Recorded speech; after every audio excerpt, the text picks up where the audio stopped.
मगर जब हम कीमोथेरेपी करवा रहे होते हैं, कोई पेशेंट कीमोथेरेपी करवा रहा है, इसके लिए हमें फूड की एक ऐसी लिस्ट बनानी पड़ेगी जो बॉडी आराम से एब्जॉर्ब करे। कीमोथेरेपी को समझने की कोशिश कीजिए कि कीमोथेरेपी क्या होती है। सल्फर की जो इंपॉर्टेंस है कैंसर के अंदर आपको बता रखी है। कैंसर का ट्रीटमेंट है वो इस तरह के साइड इफेक्ट पैदा करता है।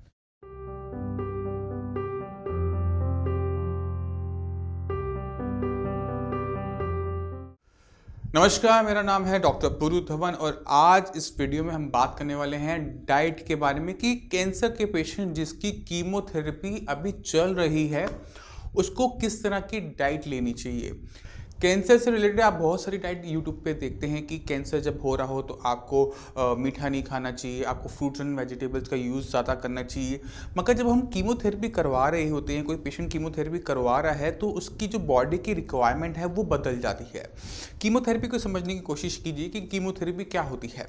कीमोथेरेपी जब किसी पेशेंट की शुरू की जाती है तो पेशेंट को एक ऐसा पॉइजन दिया जाता है जो बॉडी के अंदर जितने भी फास्ट ग्रोइंग सेल्स हैं उनको मारना शुरू कर देता है। चाहे वो आपके हेयर फॉलिकल हो, चाहे वो आपका कैंसर हो, चाहे वो आपकी इंटेस्टाइन्स की लाइनिंग हो, चाहे आपकी बोन मैरो हो, क्योंकि यहाँ पर जो भी फास्ट ग्रोइंग सेल्स हैं वो मरेंगे।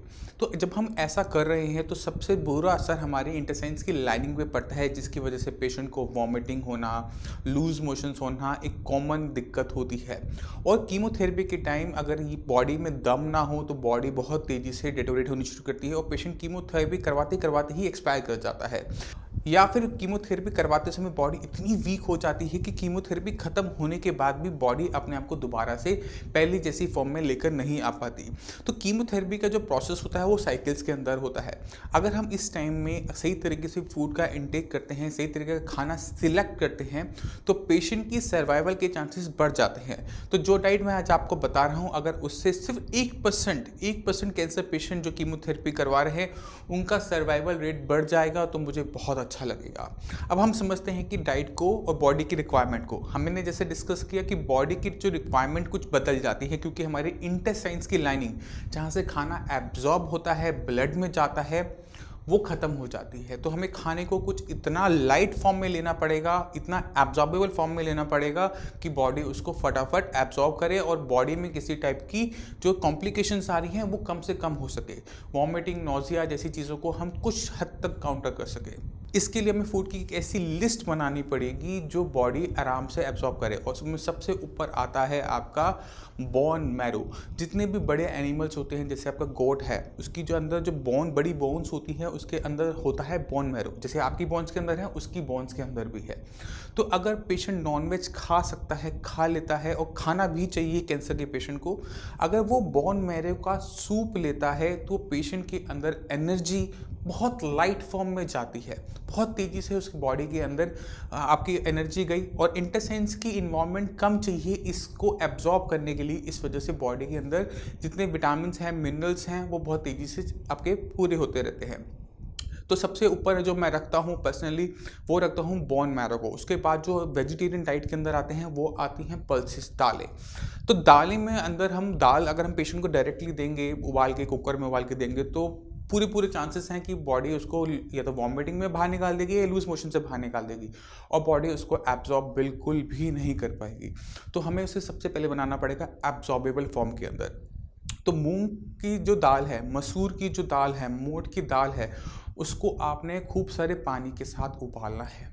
उसका जो सूप बनेगा उसको आपने पेशेंट को देना है ज़्यादा अमाउंट के अंदर, क्योंकि हमें पता है कि हम जितने भी पार्टिकल्स देंगे इंटेस्टाइन उसको फ्लश आउट कर देगी, क्योंकि बॉडी की इंटेस्टाइन्स के अंदर इरिटेशन क्रिएट करेंगे क्योंकि वहाँ पर लाइनिंग नहीं है, वहाँ प्रोटेक्शन नहीं है और पेशेंट को दिक्कत ज़्यादा होगी। तो अगर आप कीमोथेरेपी वाले पेशेंट को मूंग की दाल का सूप देते हैं तो उसकी डाइजेशन, उसकी एब्जॉर्प्शन अच्छी है, मगर हमने ध्यान के रखना है कि एक टाइम में थोड़ा थोड़ा खाना देना है। हमने खाना इतना देना है कि वो इंटेस्टाइन्स तक पहुंचे ही नहीं, इंटेस्टाइन से ऊपर ही ऊपर वो एब्जॉर्ब हो जाए। और इसमें हेल्प करती है ये पतली पतली चीज़ें, चाहे वो बोन मैरो हो, चाहे वो आपके मूंग की दाल का सिर्फ सूप हो, उसमें दाने नहीं होने चाहिए। तो ये जो एब्जॉर्प्शन है बहुत अच्छी हेल्प करती है। इसके बाद चलते हैं दूसरी तीसरी आइटम के ऊपर, वो है आपका राइस। राइस की जो मांड होती है, स्टार्च होता है, वो बहुत इजीली एब्जॉर्बेबल होता है। कैंसर जब आपकी बॉडी में है तो कैंसर कीमोथेरेपी से पहले राइस की जो स्टार्च होती है वो आपको अवॉइड करवाई जाती है कि आपने नहीं खाना, मगर जब आपने कीमोथेरेपी करवा रहे हो, जब बात सर्वाइवल की हो कि आपने ज़िंदा रहना है तभी तो आप कैंसर से लड़ पाएंगे, तो यही स्टार्च जो हमने पहले आपको मना करते हैं, यहाँ पर आपको एडवाइस कर दी जाती है कि आपने चावल की मांड का इंटेक करना है, क्योंकि ये बहुत ईजिली एब्जॉर्बेबल है, इंटेस्टाइन्स तक पहुँचने की ज़रूरत नहीं पड़ेगी और बॉडी में बहुत तेज़ी से वो एनर्जी को अपटेक वो बढ़ा देगी। हो सकता है कि कैंसर की इसमें ग्रोथ देखने को मिलेगी, मगर आप कीमोथेरेपी करवा रहे हैं, इस वजह से आप उसके इफेक्ट को काउंटर कर सकते हैं, आप उससे बच के निकल सकते हैं। तो ऐसी कंडीशन के अंदर राइस की स्टार्च पहली चीज़, दूसरी मूंग की दाल का पानी, दाल नहीं जानी चाहिए, दाल अगर दे रहे हैं तो बहुत कम दीजिए। अगर पेशेंट उसको एब्जॉर्ब कर पा रहा है, उसको लूज मोशंस नहीं हो रही, उसको वॉमिटिंग नहीं हो रही, तो ही आप उसको देंगे। अगर हो रही है तो उसको और लाइटर फॉर्म में आप देंगे। तो ये बहुत इंपॉर्टेंट चीज़ें हैं। वेजिटेरियन डाइट के अंदर एक और बहुत इंपॉर्टेंट चीज़ हो जाती है, वो है मशरूम्स। मशरूम्स को हम बहुत ज़्यादा यूज़ नहीं करते, मगर मशरूम्स जो होते हैं वो आपको हेल्प कर सकते हैं। तो अगर आप मूंग की दाल का पानी बनाने हैं और मूंग की दाल के साथ साथ आप मशरूम उसके अंदर डालते हैं, तो उसकी जो वैल्यू होती है वो बढ़ जाती है, क्योंकि मशरूम्स के अंदर जो ताकत होती है वो आपके सूप में आएगी और वो सूप जो बॉडी के अंदर जाएगा वो बहुत तेज़ी से ताकत देगा। जितने भी पेशेंट कीमोथेरेपी से जा रहे हैं उनको मैं वेजिटेबल सूप अवॉइड करवाऊंगा, क्योंकि उससे बेटर सब्स्टिट्यूशन हमारे पास है, उसको सिलेक्ट करना आपके लिए ज़रूरी है। अब नॉन वेज आइटम के अंदर एक और बात चलते हैं। पहले हमने बोन मैरो की बात की, इसी तरह से एक और बहुत ईजिली एब्जॉर्बेबल जो प्रोटीन होता है वो होता है फिश का।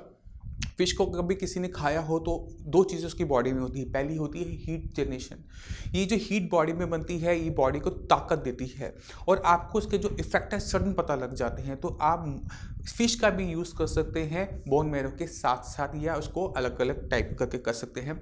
तो आप बोन मैरो ले रहे हैं, फिश ले रहे हैं, उसको आप दाल के साथ बॉईल कीजिए और उसका जो सूप बनेगा वो पेशेंट को आप चम्मच से देंगे। चम्मच से इसलिए देंगे क्योंकि जितनी कम अमाउंट आपकी बॉडी में जाएगी वो इंटेस्टाइन्स तक पहुंच ही नहीं पाएगी, क्योंकि इतनी छोटी छोटी अमाउंट में हम उनको दे रहे हैं, इतने छोटी छोटी अमाउंट में हम फीड करवा रहे हैं कि वो स्टमक तक पहुंचने से पहले ही बॉडी उसको एब्सॉर्ब कर देगी, क्योंकि बॉडी की रिक्वायरमेंट है और सेल्स का कॉन्टैक्ट उसको ज़्यादा मिलेगा। और इस सूप को आप देंगे स्पून से आप धीरे धीरे पेशेंट को फीड करवाएंगे।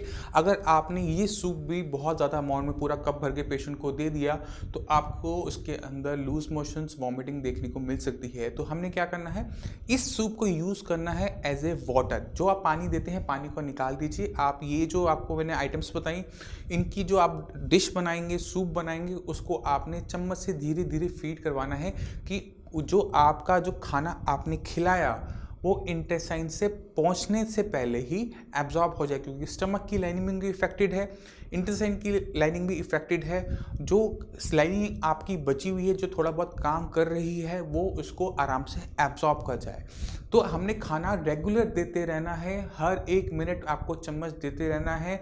प्लेन पानी का यूज़ अवॉइड कीजिए, क्योंकि जितना प्लेन पानी आप देंगे उतनी तेज़ी से पेशेंट को लूज मोशंस हो जाती हैं, वॉमिटिंग शुरू हो जाती है और बॉडी के अंदर जो सॉल्ट होता है वो निकलना शुरू हो जाता है, जिससे बॉडी के अंदर और वीकनेस आनी शुरू हो जाती है, चाहे वो मसल्स में पेन हो, चाहे बॉडी एक हो, चाहे कैंसर वाली जगह पे दर्द हो।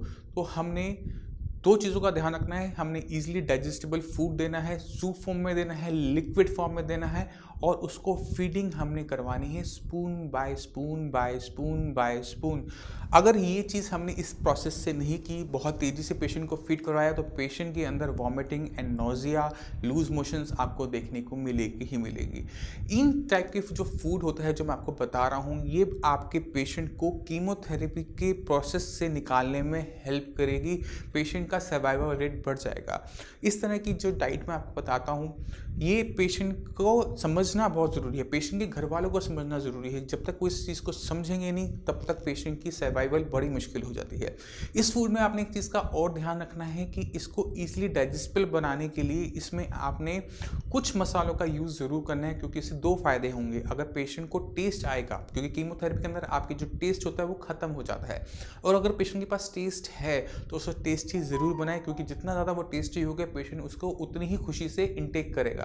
तो उसमें आप लेमन का यूज़ कर सकते हैं, उसके अंदर आप हींग का यूज़ कर सकते हैं, उसके अंदर आप लहसुन का यूज़ कर सकते हैं, क्योंकि ये चीज़ें जो होती हैं फ्लेवर जनरेट करती हैं और जितना फ्लेवर होगा पेशेंट उसका उतना अच्छा इंटेक करेगा।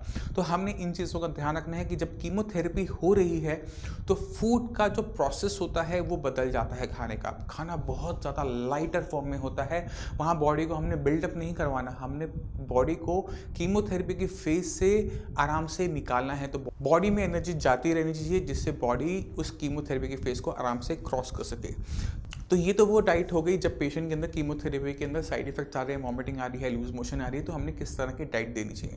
अगर पेशेंट के अंदर नॉजिया नहीं देख रहे, आप वॉमिटिंग नहीं देख रहे, तो पेशेंट को हम थोड़ा सा सॉलिड फूड भी दे सकते हैं। तो अगर यही जो फूड है, जो मूंग की दाल है, जो बोन मैरो का सूप है, वो अगर आप थोड़े से पीसीस के साथ पेशेंट को दे सकें तो पेशेंट का फिल स्टमक होना शुरू होता है। मगर कंडीशन क्या है कि आपकी बॉडी को किसी टाइप की दिक्कत ना हो थोड़े से फाइबर लेने से, थोड़े से पीसीस लेने में। तो कंडीशन टू कंडीशन वेरी कीजिए। अगर पेशेंट को लूज मोशन वॉमिटिंग हो रही है तो खाने को थोड़ा सा और लाइटर फॉर्म में ले जाइए। अगर पेशेंट उसको आराम से ले पा रहा है, लूज मोशन वॉमिटिंग नहीं दिख रही, तो उसको थोड़ा सा अप कर दीजिए। तो ये एडजस्टमेंट जो होती है ये आप लोगों को अपने आप पेशेंट की कंडीशन के हिसाब से देख कर करनी होती है। तो इस चीज़ को हमेशा अपने माइंड में रखिए। तो ये तो बात होगी कैंसर की कीमोथेरेपी की इन बिटवीन आपने किस तरह का डाइट देनी है। कैंसर के साथ सबसे बड़ी दिक्कत ये नहीं कि कैंसर का जो ट्रीटमेंट है वो कॉस्टली है या फिर कैंसर का ट्रीटमेंट है वो इस तरह के साइड इफेक्ट पैदा करता है।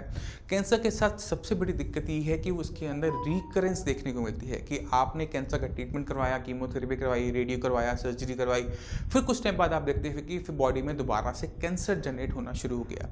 तो जितने भी कैंसर के पेशेंट्स हैं उनको कैंसर के बारे में डिटेल में नॉलेज होना ज़रूरी है कि किन किन फैक्टर से, किन किन कारणों से आपकी बॉडी में कैंसर के सेल बनने शुरू होते हैं। कैंसर के सेल कहीं बाहर से नहीं आते, ये आपकी बॉडी का ही हिस्सा होते हैं। हमारी बॉडी लाखों करोड़ों सेल से मिलकर बनी हुई होती हैं और सेल्स जो हैं बनते हैं, मरते हैं, बनते हैं, मरते हैं, पैदा होते हैं, मरते हैं। ये प्रोसेस कंटिन्यूसली चलता रहता है, तब जाके हमारी इतनी करोड़ों की जो सेल्स हैं वो आपस में मिलकर काम कर पाते हैं और बॉडी को बनाते हैं। अगर इन सेल्स के अंदर बनने और मरने की प्रोसेस के अंदर एक ऐसा कंडीशन आ जाए जहाँ पर वो अपने आप को बस बढ़ाते रहे, अनकंट्रोल डिवाइड करते रहें, तो उस कंडीशन को हम कैंसर कहते हैं। तो कुछ चीज़ें ऐसी होती हैं जो बॉडी के अंदर कैंसर के सेल्स को ग्रो नहीं करने देती। कुछ एलिमेंट्स ऐसे होते हैं जो बॉडी के अंदर इसको ग्रो नहीं करने देते हैं और सबसे ऊपर आता है सल्फर। सल्फर सबसे पहला जो कीमोथेरेपी एजेंट माना गया था। जब कुछ भी नहीं था, जब कैंसर होता था, जब कीमोथेरेपी की इतनी एडवांस टेक्नोलॉजी नहीं थी, एडवांस मेडिसिन नहीं थी, तो जो वैद्य हुआ करते थे वो सल्फ़र का यूज़ बहुत ज़्यादा करते थे और इसको इवन मेडिकल साइंस ने भी रिकॉग्नाइज कर रखा है। जो पहले जो कीमोथेरेपी एजेंट्स बने थे वो सल्फ़र बेस्ड ही थे। इसी वजह से जब भी कैंसर होता है पेशेंट को गार्लिक का यूज़ बढ़ा दिया जाता है, ऑनियन का यूज़ बढ़ा दिया जाता है, क्योंकि उसके अंदर जो सल्फ़र है वो बॉडी के अंदर जाना शुरू कर देता है और कैंसर को कहीं ना कहीं वो रिटार्ड कर देता है, स्लो डाउन कर देता है। मगर उन चीज़ों के अंदर इतना सल्फ़र नहीं होता कि वो कैंसर को टाइट मार सके, उसको मेटाबोलाइज कर सके, उसके अंदर एप्टोसिस स्टार्ट कर सके। उसके लिए हमें अपनी बॉडी के अंदर सल्फर की अमाउंट बढ़ानी पड़ती है। अगर बॉडी के अंदर सल्फर की अमाउंट अगर आप नॉर्मल से ज़्यादा कर देते हैं तो बॉडी के अंदर किसी भी सेल की जो ग्रोथ होती है वो रुक जाती है। ये नहीं कि कैंसर के सेल के साथ साथ आपकी बॉडी की जो बाकी सेल्स हैं उनकी सेल की जो ग्रोथ है वो भी रिटार्ड होनी शुरू हो जाएगी और वो कैंसर के पेशेंट के लिए हेल्पफुल होती है, क्योंकि कैंसर बन नहीं पाता। और कैंसर की जो सेल साइकिल होती है वो बहुत शॉर्ट होती है, क्योंकि वो बहुत फ्रेजाइल होते हैं, उनके पास पूरी की पूरी चीज़ें नहीं होती, तो वो बहुत जल्दी मरते भी हैं। तो अगर आप उनको बढ़ना रोक देते हैं और वो मरते हैं अपने नेचुरल प्रोसेस के अंदर, तो आप क्या देखेंगे कैंसर का जो ट्यूमर है वो श्रिंक होना शुरू हो गया। इसलिए जितने भी कैंसर के पेशेंट हैं जिनकी कीमोथेरेपी हो चुकी है या होने वाली है, उनको हम यही एडवाइस करते हैं कि आप आयुर्वेदिक जो मेडिसिन होती हैं जिनके अंदर सल्फर की कंपोजिशन ज़्यादा है वो उनका इंटेक कॉन्टीन्यूसली करते रहें। अगर हो सके तो उसको लाइफ टाइम करें, क्योंकि कैंसर के साथ जो रिकरेंस है उसको सॉल्व करने में सल्फर आपकी बहुत ज़्यादा मदद करता है। सल्फर अगर आपको लगता है कि बहुत खतरनाक चीज़ है तो सल्फर को आप अपनी डाइट के अंदर कई जगह यूज़ करते हैं। जो लोग फार्मिंग से जुड़े हुए हैं उनको पता है कि सल्फर पेस्टिसाइड है, इंसेक्टिसाइड है। अगर बॉडी इसको इंटेक भी कर लेती है तो बॉडी को किसी टाइप का हार्म नहीं होता। और जिन लोगों को मेरी बात पर डाउट है उस डाउट को क्लियर करने के लिए आप सल्फर इन कैंसर सर्च करें गूगल पे, आपको लाखों रिसर्च पेपर्स मिल जाएंगे, इंटरनेशनल रिसर्च पेपर्स मिल जाएंगे जिन्होंने सल्फर की जो इंपॉर्टेंस है कैंसर के अंदर आपको बता रखी है। इसका यूज़ सही तरीके से किया जाता है आयुर्वेद में। आयुर्वेद में सल्फर प्योर फॉर्म में आपको ऐसे नहीं दिया जाता। सल्फर को प्योरीफाई किया जाता है दूध के अंदर, घी के अंदर, जिससे क्या होता है कि जो उसकी गर्मी होती है ना वो न्यूट्रलाइज हो जाती है, वो सौम्य हो जाता है, वो जितना हार्ड था वो उतना सॉफ्ट हो जाता है और बॉडी को ताकत देता है। तो एक ऐसा कीमोथेरेपी एजेंट जो बॉडी को वीक ना बनाए, बॉडी के अंदर ताकत डाले, ऐसा सल्फर के अलावा मुझे नहीं लगता कोई है। अगर आपको कुछ पता है तो मुझे ज़रूर बताइएगा। इसी सल्फर को यूज़ कर साई संजीवनी कैंसर के पेशेंट्स की हेल्प करता है उस कैंसर के सेल को श्रिंक करने में। और जब हम सल्फर किसी कैंसर पेशेंट को देना शुरू करते हैं साई संजीवनी में आने के बाद, तो हम अगले ही 15 दिन के अंदर कैंसर को या तो हम मेटाबोलाइज होना देखना शुरू कर देते हैं कि उसके अंदर एप्टोसिस स्टार्ट हो गया, वो श्रिंक होना स्टार्ट हो गया, वो गायब होना स्टार्ट हो गया। तो ये बहुत इंपॉर्टेंट चीज़ है सल्फर का यूज़ करना कैंसर पेशेंट के अंदर। तो अगर आपके माइंड में कोई भी डाउट है डाइट से रिलेटेड कि कीमोथेरेपी के अंदर हमें किस तरह की डाइट लेनी चाहिए, कीमोथेरेपी से पहले क्या डाइट लेनी चाहिए, वो आप हमारी यूट्यूब चैनल पर जाकर जो बाकी वीडियोज़ हमने बना रखी हैं उसको आप जाकर देख सकते हैं, उससे समझ सकते हैं। उससे आपको बहुत अच्छी गाइडेंस मिल जाएगी कि किस तरह की डाइट एक कीमोथेरेपी पेशेंट को लेनी चाहिए। कैंसर से रिलेटेड आपके माइंड में कोई भी डाउट हो, कुछ पूछना चाहते हो, आप ट्रीटमेंट लेना चाहते हो साई संजीवनी का, तो नीचे दिए हुए नंबर पर कॉल करके साई संजीवनी के डॉक्टर से आप फ्री ऑफ कॉस्ट कंसल्टेशन ले सकते हैं। आप अपॉइंटमेंट लेकर मुझसे भी आकर मिल सकते हैं। अब इसी के साथ आपसे भी चलने की आगे चाहूँगा। मिलते हैं अगली वीडियो में, तब तक के लिए धन्यवाद।